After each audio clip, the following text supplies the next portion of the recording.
Message में लिखकर भेजा कि गुरुजी से पूछना, हम भी तो पति की इतना मानते हैं, पति का सम्मान करते हैं, पति को आदर देते हैं, तो हम भी सावित्री की गिनती में।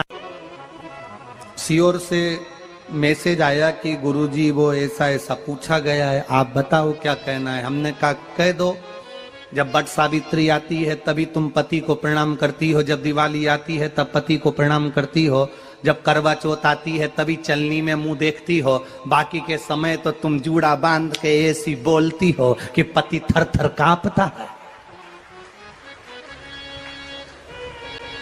16 श्रृंगार में नारी के हाथ की चूड़ी का कलर अलग हो सकता है, चूड़ी की डिजाइन अलग हो सकती है, चूड़ी अलग हो सकती है, चूड़ी महंगी सस्ती हो सकती है, मंगलसूत्र की कीमत ऊंची नीची हो सकती है, पांव की बिछुड़ी की कीमत ऊंची नीची हो सकती है, कान के कुंडल की कीमत ऊंची नीची हो सकती है। तुम्हारे शरीर पर जितने जितने 16 श्रृंगार हैं उसकी कीमत ऊंची नीची हो सकती है। केवल मंगलसूत्र की डिजाइन बदल सकती है, नाक की लौंग की डिजाइन बदल सकती है, कान के बुंदे की डिजाइन बदल सकती है, हाथ की चूड़ी की डिजाइन बदल सकती है, पांव की पायल की डिजाइन बदल सकती है।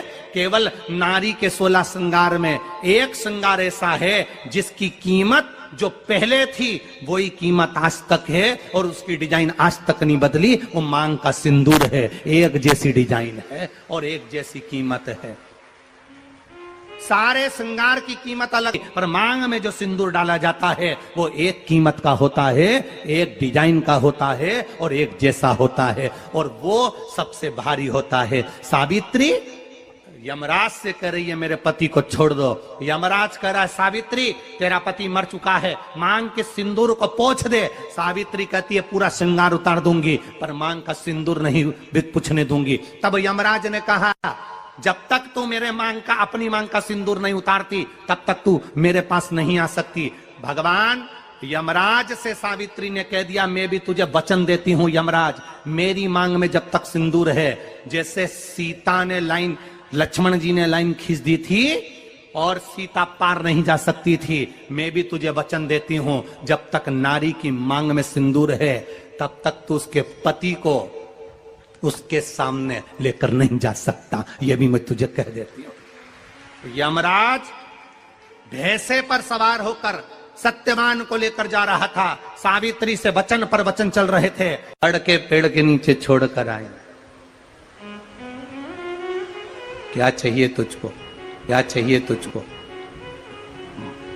क्या दूं मैं तुझको, कुछ मांग ले मुझसे। सावित्री कहती है क्या दोगे आप, मेरे पति के प्राण दे दो बस वापिस, और कुछ नहीं चाहिए।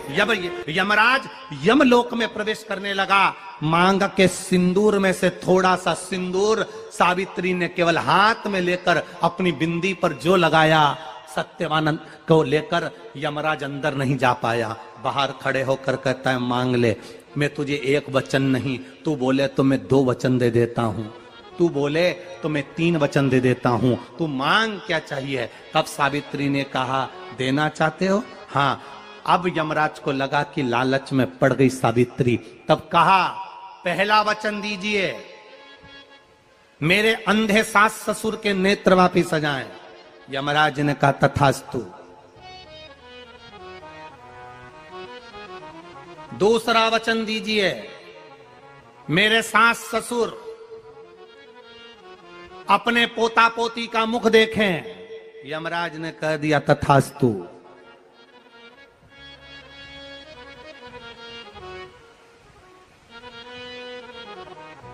जाओ। यमराज जाने लगे, फिर आग जलने लगी। कहने लगे अब मैं अंदर क्यों नहीं जा पा रहा हूं। सावित्री कहती है तुमने वर दिया है मेरे सास ससुर पोता पोती का मुख देखें, उनके बेटे को तुम ले जाओगे तो पोता पोती कहां से होगा, छोड़कर जाओ। सावित्री है, पति को वापिस लेकर आ गए। कर्जा मुक्ति के लिए सारे वृक्षों में अगर कोई श्रेष्ठ वृक्ष माना गया है तो वो बट का वृक्ष माना गया महाराज। इसलिए प्रशासनिक कार्य के लिए, मानसिक टेंशन में, परेशानियों में बटकेश्वर महादेव का स्मरण किया जाए।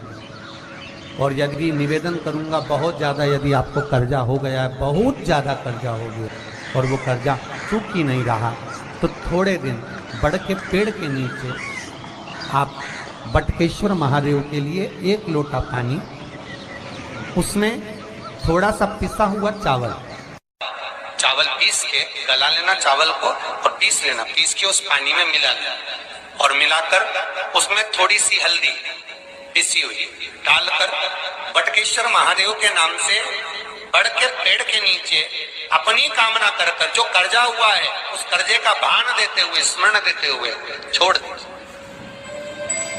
महाराज 2 या 3 सोमवार एक ही जगह पर करना, 3 सोमवार बाद वहीं से बड़ के पेड़ की थोड़ी सी जड़ उठा लाना और उस जड़ को एक कोई धागे में बांधकर या तो अपने गले में डाल लो या अपनी जेब में पटक लो, उसको थोड़े दिन पटक कर रखना, लगभग 2 से 3 महीना पटक कर रखो। वो जड़ जैसे बड़ का पेड़ विस्तार होता है, पानी गिरे ना गिरे, जल वृष्टि हो ना हो, गर्मी पड़े ना पड़े, उसको कोई फर्क नहीं पड़ता, बड़ का वृक्ष आप रूप फैलता जाता, उसकी जड़ें अपने आप प्रबल होती है। उसी तरह ये बटकेश्वर महादेव कहीं से भी अगर जड़ आपके पास में रखी है